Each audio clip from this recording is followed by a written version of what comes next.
กราบสบายดีFC เบิร์ดสุขุสุคนเนาะบ่ว่าสิอยู่ในและก็ต่างประเทศเด้อพี่น้องก็ยินดีต้อนรับเข้าสู่ช่องบ่าวลาวสตูดิโอคือเก่าคือเดิมเนาะมื้อนี้พี่น้องเนาะก็แวะเวียนมาทางบ้านสาวคำพี่น้องยามแลงๆพี่น้องเอ้ยเนาะตะเวนใกล้สิตกดินแล้วพี่น้องเอ้ยเนาะแต่ว่ายามนี้เนี่ยคือแบบ6 โมงก็ยังบ่ค่ำเลยพี่น้องยังแจ้งอยู่เนาะ โอเคเดี๋ยวขอไปหาน้องคำเพิ่นกันเลยพี่น้องโดยบ่ฮู้ว่าเพิ่นเฮ็ดหยังอยู่เนาะไปพี่น้องพี่น้องเอ้ยเนาะมาเฮ็ดหยังบาดนี่เนาะสบายดีสบายดีโดยสบายดีตู้สบายดีพี่โดยสบายดีอีหล่ะสบายดีลูกสวัสดีครับตู้มาแต่ไสนี่สบายดีตู้บันชวนแม่นบ่บันชวนบันชวนเป็นบ่ตู้เฮาก็เป็นอยู่บ่ต้มหอยหยังนี่น่ะเจ้าคำฮะกินอะไรเด้บ่แม่นหอยเชอรี่บ่หอยโซลี่และหอยจุ่มมันนี่คือปนๆกันบ่เลยเอากระปนบ่ย่านบ่หอยเชอรี่น่ะ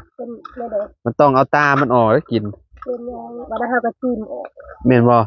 ก็เคยอยู่เนาะอ๋อมาก็ถือเพิ่นต้มหอยพี่น้อยเนาะเฮ็ดอยู่เฮ็ดกินอยู่ไผไปหามาน่ะหอยน่ะฮะไปซ่อนเด้อยู่ห้วยนะโอ้ไปซ่อนเนาะอยู่ห้วยพี่น้อยเนาะจะไปหรือตู้ไปไปแล้วก็ไปอยู่เฮ็ดกินเป็นยังไงช่างเพิ่นเฮ็ดไปฮอดไสแหละบ่ฮอดนี่แล้วแล้วมีแต่ฮะทาตีนยังก็ตีนเสาหั่นได้กับน็อตมันหั่นได้ทาตีนเสาโดยอ๋อเราเจาะแล้วเรียบร้อยแล้วเนาะเจาะแล้วเรียบร้อยมีแต่ได้แล้วก็ยกแล้วอันนั้นเอ้าคือโป่งเลยนี่ต้มจะโดนแหละโอ้ยระวังหากระต้มอย่าเพิ่มได้เนาะสิเป็นหยังเบื่อได้บ่เบื่อเคยกินอยู่น่ะคันคอได้ให้เอาออกไว้ต้มหอยเชอรี่ใส่กับหอยจูบหอยขมพี่น้องเนาะเบิ่งนี่เป็นงาเลยใบมะขามมื้อนี้มีคนเข้ามาหาบ่บ่มีเงียบกิ๊บพี่น้องเนาะพี่ทางนี้พากันสิเฮ็ดกินแรงกับหยังสาวนางนี่เนาะว้าวไตปลาพี่น้องเนาะแม่ตู้รู้อลินี่เนาะไปหาปลาเนาะแม่นบ่แม่ตู้บ่ไปหานี่น่ะเก่งเนาะหากินเก่งมาเนาะเจ้าเนาะฮะหน่อไม้เช้านี่เจ็บนี่บ่มาสวัสดีโดยเนี่ยพี่ว่ารักหน่อยเมื่อวานนี่เมาบ่งานดองได้เมื่อวานนี่พี่น้องเนาะก็หยอกน้องวงเพิ่นเนาะอ๋อมีฮอดกุ้งเนาะตู้เนาะอันนี้สิเฮ็ดแนวใดนี่ก้อยก้อยโยก้อยสุกเด้อตู้เด้อเดี๋ยวก้อยดิบได้ดิบก็ก้อยอันตรายยังก็อยากเลยพี่น้องเอ้ยเนาะ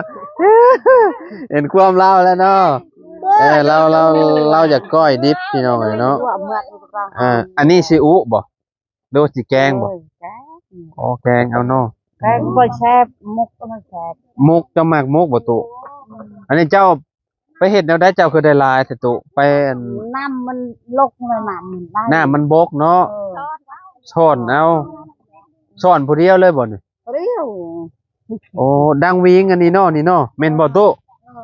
นี่เด้พี่น้องเอ้ยเนาะมานเนาะเราผู้เดียวเราก็ได้พี่น้องเอ้ยเนาะหน่อไม้บางเช้านี่ก็เต็มกระย่างนี้บางเช้านี่หน่อไม้ก็ได้เนาะขายเบิดแล้วบ่หน่อไม้กินหมดแล้วว่าบ่เป็นหยังมื้อนี้ค่อยอยู่บ้านสกีพุ่นมื้อนี้น่ะค่อยไปอยู่บ้านสกีค่อยหาก็มาแล้วค่อยก็แวะเพราะว่าค่อยพักอยู่เวียงไซนี่เนาะพี่น้องอยู่ใกล้ๆกันเข้ามานี่ก็ประมาณกิโลนี่แหละประมาณกิโลครึ่งเนาะพี่น้องกิโล2 กิโลแหละเนาะประมาณนี้แหละเนาะ อย่าเฮ็ดแนวใดนี่ฮะเฮ็ดน้ำจิ้มลวกบ่ ด้วย เออฮะ น้ำปลาไม่ได้ มาพี่สิถามนั่นน่ะฮะ ทำอ่ะ มีแล้วน่ะสิถามเนาะสิเนาะเนาะ เดี๋ยวไปนะ เออ เฮียแต่พูดให้ แม่หนูเบี้ยวเขาจะมาว่าในเดือนนี้ให้มันลุงเพิ่มตีนี่ยังอยู่กินต่อ เป็นหยังเอาไว้ขาย หวยค้ายังถูกเลยถือกิน เออมาแต่งานดองบ่เอามาแต่งานดองบ่ เอาไปให้ลุงเพิ่มเลยตอนนั้นนะ อ๋อ ว่านี่เพิ่นมาเด้ให้เบาตุ้นแล้วก็เบาบุญ อันนั้นมันแนวเดี๋ยว คือได้ยินข่าวว่าสิไปเฮ็ดเวียกบ่ไปมื้อใด ยังไปว่าสิไปมื้ออื่นนี่แหละแต่ว่าแบะเราเมื่อเวียดเด้เรามาพุ่นแหละจังไปเมื่อกี้ได้ไปหาออกสลัดไปหาแล้วเลยเราเมื่อดองหรอวะ อ่า ไปแบะแล้ววะนะ เพิ่นไปเวียดนามบ่ แม่นเมื่อบาน เอาแรกๆว่าจะสิไปมื้อใดวะ มื้อ ไปมื้ออื่นบ่อ๋อ เพราะว่าดองวันเด็กๆค่อยว่าแต่เขาไม่ได้ไปเด้อวันพุธว่าย่านเมาอย่างนี้แหละว่าพักผ่อนก่อนว่ะ อืม แล้วก็เลยว่าสิไปวันพฤหัส เป็นเดือนแพงบ่ 2 ล้านสิกินข้าวเองนะ 2 ล้าน4กินข้าวเองแบบว่าพักอยู่น้ำเพิ่นบ่ แม่น 2 ล้าน4ประมาณ มาแรกๆเลย2 ล้านสิ 4,000 ไปอยู่ดนเราก็ขึ้น2 ล้าน6ว้าว เอ่อเอาก็ดีแหละอยู่ใกล้บ้านตัวเอง แม่น ก็ลองเบิ่ง สิลองเบิ่งหยังวะ คำว่ามันบ่นั่นกันเนาะไปเฮ็ดอยู่สวรรค์หรือว่าเวียงบ่หรือว่า อ จั ยู่ ง เวีย ได๋ งเงินสูงอยู่เวียง เท่าใด ประมาณ3 ล้าน3 ล้าน5 3 ล้าน6หรือประมาณ4 ล้านนี่แหละ กูฮู้ เอาฮู้เลยงูเอาเหมาะ เคยทาน ห้ นี่ องเช่าเองกินอยู่นํเขา ถ้าบางนั้นถ้าอยู่น้ำเขาแล้วก็ประมาณ3 ล้าน 3 ล้าน แน่นถ้ากินเองประมาณ4 ล้านเนี่ย4 ล้าน5 ก็คือเฮ็ดงานอยู่เซโปนนี่คือแบบไปผู้เดียวบ่หรือว่าน้องนางก็ไปบ่ ไปผู้เดียว อ๋อน้องนางเด้อจ้ะเพิ่น น้องนางบ่ได้ไป เพิ่นยังบ่ได้หาเวียกบ่อันนี้คอยก็บ่ได้หานะเอื้อยหมูหาให้ อ๋อ เพิ่นโทรมาแต่คอยมาแต่สวรรค์เพิ่นว่าจะสิลงมาเฮ็ดเวียกอยู่เซโปนบ่วงวันนี้เพิ่นถาม อ๋อ ตอนนั้นเลยคอยก็ว่ายังแวะเวียกอยู่เฮือนยังบ่แล้วเด้อเคลียร์เวียกก่อนว่ะปิดสงกรานต์ก่อนนี่ วิทย์สงกรานต์ก็ผ่านมา โดนเติม โดนเติบเลยเด้เนาะ หมดแล้วเดือน มื้อนี้ก็วันที่เท่าใดแล้วบ่ วันที่7 บาท น่าสิแม่นแล้ววันที่7แล้วเด้ 7นี่ อ๋อได้เวียกแล้วเนาะบัดนี้เนาะสิไปเฮ็ดเวียกแล้วพี่น้องเอ้ยเนาะ ไปลองเบิ่ง คันว่าเที่ยวนี่มันก็บ่ฮู้ว่าสิเบิดเท่าใดแล้วเนาะเดือนหนึงเนาะค่าน้ำมันเนาะ แม่นมือละ20,000ที่มันบางทีก็บ่หมดดอก เพราะว่าออกจากบ้านหัวหนึ่งไปเซโปนนี่จะประมาณ แป๊บ กิโล เดียวก็ 2 ฮ กิ อ โล ดละถ้าขี่รถจักรนะแป๊บเดียวก็ฮอด คะแนนขี่รถจักรก็แป๊บเดียว แม่นเขา ขี่ ไปได้มื้อเว้นนี่ก็ โอ้คะแนนรถหัวฉีดประหยัดน้ำมันนี่เช้าหรือว่าเต็มทางนี่ประมาณอาทิตย์หนึงได้เขาว่า ได้ เนาะเจ้าก็ซื้อรถหัวฉีดเด้รถไฟฟ้าก็ได้ โอ้เงินมาเลยใช้ซื้อไอ้ดิ เอารถไฟฟ้าเด้มันจังประหยัดดีเนาะอันสมมุติว่าบ่ เอา เจ้า ไป บ่อยาก เที่ยว พัก หรอก อยู่เซโปนเด้ คอยก็บ่อยากพักแต่ละแบะเราบ่มีรถเด้เรามี2 คันคันหนึงแล้วเราให้หมู่เอื้อยเฮาเที่ยวไปถ้าบ้านใกล้กันแค่นี้เราอยู่ตะโคงเด้ มันตะโคงผัดเคยผัดดูวันนี้นะมันไกลเติบแล้วก็เลยไปค่านะถ้ามันปิดอาหารกลางคืนได้จักประมาณ ปิดจมูกสมมุติไป ประมาณ เฮ็ดเวียก 6 โมงบ่ติ6 โมง 5 โมงติ 6 มันมีหานเชิงสวยน้ำแล้วก็มีหานไข่เครื่อง เข้าจักโมง เขานะ6 โมงเช้าเปิดหาน 6 โมงเช้าเปิดห้าน แม่ เออ6 โมงเช้า เรา ก็ มี ต้อง สา ตื่ ม นตี หา 5ที่เนาะสม แม่ มุติว่ามาพัก ตื่นตี 5เขามาบ้านเนี่ยเขาต้องไปตื่นแต่5 โมงแล้วไปออกไปเลยพุ่นนะ แม่ ก็อยู่พุ่นก็6 โมงตื่น6 โมงหรือว่าหรือว่า5 โมงครึ่งก็ได้เอ้า อ้าวหยอกคนน้อยแล้วบัดเอ้าหมอย่านเด้ เอ้าแนวหน้าอยู่ตกค่ะ เพิ่นย่านเด้เพิ่นตกใจเด้เพิ่นเฮ็ด ก็ กินพี่น้อยเนาะ ทางน้องคำเพิ่น น้องก็ยังบ่มั่นใจเนาะว่าสิเป็นจังไดเนาะอยู่เซโบน มันก็อยู่บ้านเฮาเองเนาะมันก็บ่ อยู่ไกลแม่หั่นน่ะ อยู่ใกล้ เดี๋ยวไปก็ได้ ถ้าว่าเจ้าไปเวียงนี่ก็เจ้าอยู่บ่ได้เจ้าก็ต้องได้ลงมาอีกนี่ โอ้ยข่อยหาเวียกใหม่แล้วข่อยอยู่เวียงบ่มาแล้วมันยังมีเงินแล้วมาฮอดเดือนมาเอ้ยข่อยไปแล้วเทื่อข่อยอดได้ทุกข์ก็อดได้ถ้ามันทุกข์แฮงข่อยก็ต้องอดได้เดือนนึงมันน่ะ พอได้เงินค่ารถมา แม่นอดเดือนนึงบางทีก็หาเวียกแล้วแต่เฮาบ่ตัดสินใจไปหาเงินเด้เฮาก็ต้องได้หาเวียกใหม่อย่างนี้นะมาบ้านเนี่ยมาบ้านก็บ่มีเงินแล้วบัดนี้ต้องได้หาต่อ มา หาเวียกใหม่เที่ยวไปเที่ยวมามันก็เบิดแล้วเนาะเงินทางไกล แม่ สนัดสวรรค์ซื่อๆกัน คือจำข่อยแห่งคักแล้วมาแบบมาขับรถมาแล้วก็มาเซาห้องอยู่แบบนี้นะพี่น้องมื้อนึ คื ง นห ก็ นึง เท่าไห ละ ร่ แสนหา คืน150,000 2คืนก็300,000เนาะ อืม มา พอไหว บวก เลย ค่าอยู่ค่ากินอีกบัดนี้อ้า เรื่องให้มา เดือนหนึงนี่เบิดหลายพี่น้องเอ้ยเนาะ 3-4 ล้านนี่เอาบ่อยู่พี่น้องเอ้ยเนาะมันต้องระดับเกือบ10 ล้านพุ่นอันนี้เด้เรื่องจริงอันนี้นี่พี่น้องเอ้ยเนาะแบบว่ามันที่เฮาไปหันไปนี่เด้เฮาก็ต้องมีของมีหยังติดรถแหน่หันนะเฮาก็ต้องซื้อหันนะ ซื้อเนาะ แม่นที่เฮาไปถ่ายคนที่ว่าเพิ่นถูกข์เพิ่นหยังเฮาก็ต้องได้ซื้อแล้วก็เอาขนมหรือว่ามีหยังให้เพิ่นแบบนี้นะ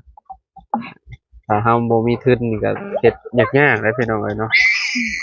ช่วยเหลือคนก็ได้เนาะอันนี้ใจหมักล้วนๆเลยบ่มีเงินก็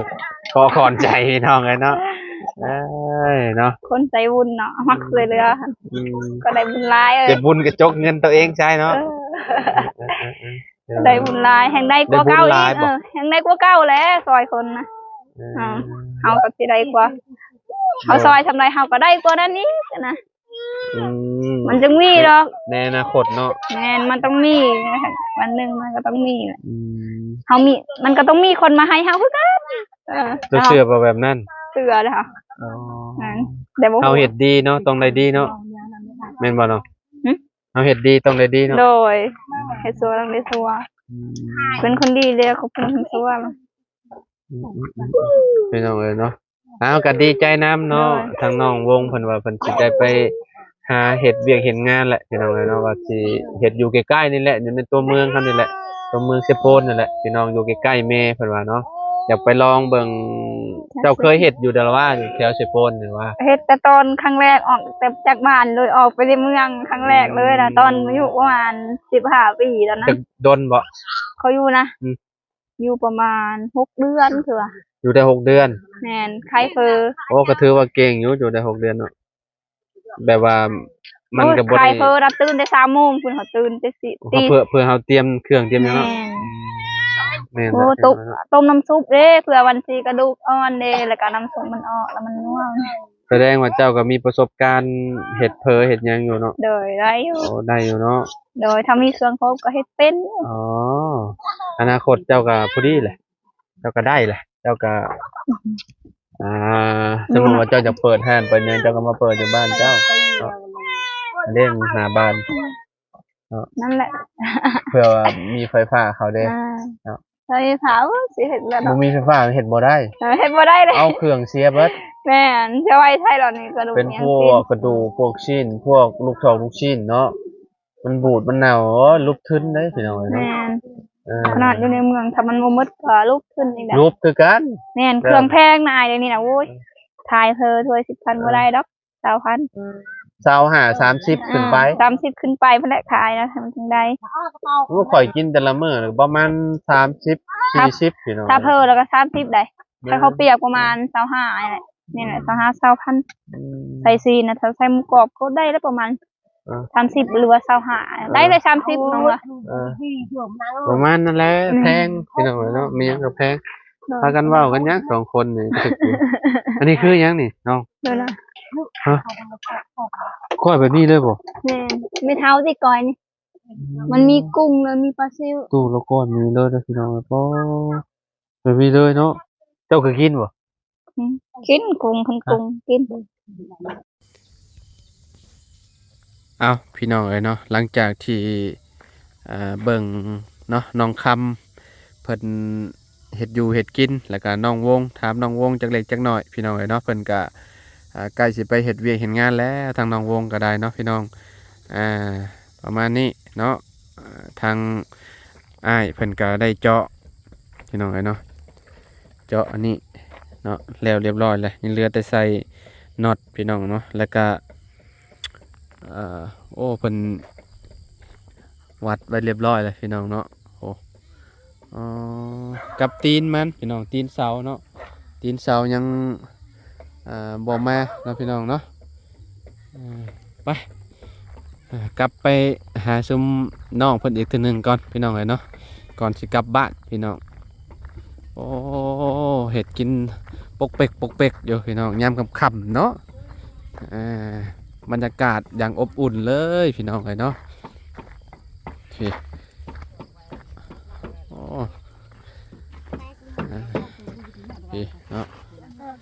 ตำปกเป็กอยู่เนาะตำไม่ยังนะ ไม่เท่าให้ ฮะ ให้ตำให้เราบ่ฮู้เราสิเฮ็ดหยัง เราสิก้อยปลาแล้วฮะ แล้วก็ไว้แล้ว ก้อยเรียบร้อยแล้วเนาะหมักพริกหยาบบ่จักจังตำหยาบ จำยากฮะ น้องวงเพิ่นจะไปเฮ็ดเวียกแล้วพี่น้องเนาะก็สิบ่ได้เห็นเพิ่นออกคลิปนำแล้วบัดนี้เนาะสมมุติว่าอยู่บ่ได้ก็ได้กลับมาบ้านอีกจักเล็กจักน้อยเนาะพอดเดือนหนึ่งนี่บ่ล่ะ มาจากอยู่เดือนหนึ่งเนาะขึ้นเฮือนเสาค่ำจังไบบัดนี้เนาะอยู่เมืองเลยถ้าเขาขึ้นเงินจะทำก็มาได้เลย มาปะว่ะ ตู้แกงหน่อไม้เมื่อใดนี่มื้อนี้บ่ นี่พักก็ได้พี่น้องเนาะพักกูดพักหยังกันแล้วนี่เนาะ เด้อ อันนี้ก็ลาบโมเมนต์ คอย ก้อยปลาซิวแม่ตู้เพิ่นแล้วก็กุ้งชะนำกันเนาะสบายดี ไปเลยเด้อบันเด้อขอโตกลับปะเลยเด้อบันเด้อ โดย อยู่ดีไม่แหงเด้อไปพ่อกันเนาะมื้อนี้มายามค่ำๆพี่น้องเอ้ยเนาะไปเลยตู้สบายดีตู้เด้อฮะ กินข้าวพร้อมกันยังมั้งดูอ่ะ อ้าวบาดนี่เห็นเอาได้สบายนี่พี่น้องเนาะ กินข้าวป้าข้าวบ้าน เ ป้าเนี่ยดูปลาเขาจะให้กินแบบปลา อ๋อบ้าแบบได้ก่อนตู้ ฮะ คะแนน ครับ อ๋อเจ้าเห็ดกินเนี่ยเฮากินแล้วเฮาเมื่อปะแล้วคลำบ่ บ่กินแล้วเชื่อพอเมื่อกันกิน โอเคสาตู้โอ้ยพี่น้องเอ้ยเนาะขอบมุกขอบใจหลายๆขอบคุณหลายๆตู้เนาะไปเลยเด้อเสยเด้อ สวัสดีเด้อพี่น้องเด้อไปพ่อกันใหม่พี่น้องเนาะทางแม่ตู้เราอยากให้อยู่กินข้าวแรงน้ำกันว่าซั่นพี่น้องเอ้ยเนาะป้าพี่น้องเอ้ยเนาะมีแกงหน่อไม้บางเว้นนี่พี่น้องที่ว่าเราจงเมียนคิดว่าทีมงานสิเข้ามาพี่น้องเอ้ยเนาะแต่ว่าบ่เห็นไผเข้ามาเลยพี่น้องเอ้ยเนาะเราหาหน่อไม้เต็มกระตาแล้วว่ะพี่น้องเอ้ยเนาะบรรยากาศก็จะเพราะว่าแถวบ้านเพิ่นบ่มีไฟฟ้าเด้พี่น้องเนาะมันก็อยากเริ่มมืดแล้วเด้เนาะจังได๋ก็ขอบคุณพ่อแม่พี่น้อง FC ทุกๆคนที่ติดตามและเป็นกำลังใจให้เด้อพี่น้องเด้อเนาะบ่ว่าสิอยู่ในและก็ต่างประเทศสำหรับคลิปนี้เนาะก็ขอกล่าวคำว่าสบายดีไว้พอกันใหม่พี่น้องโดย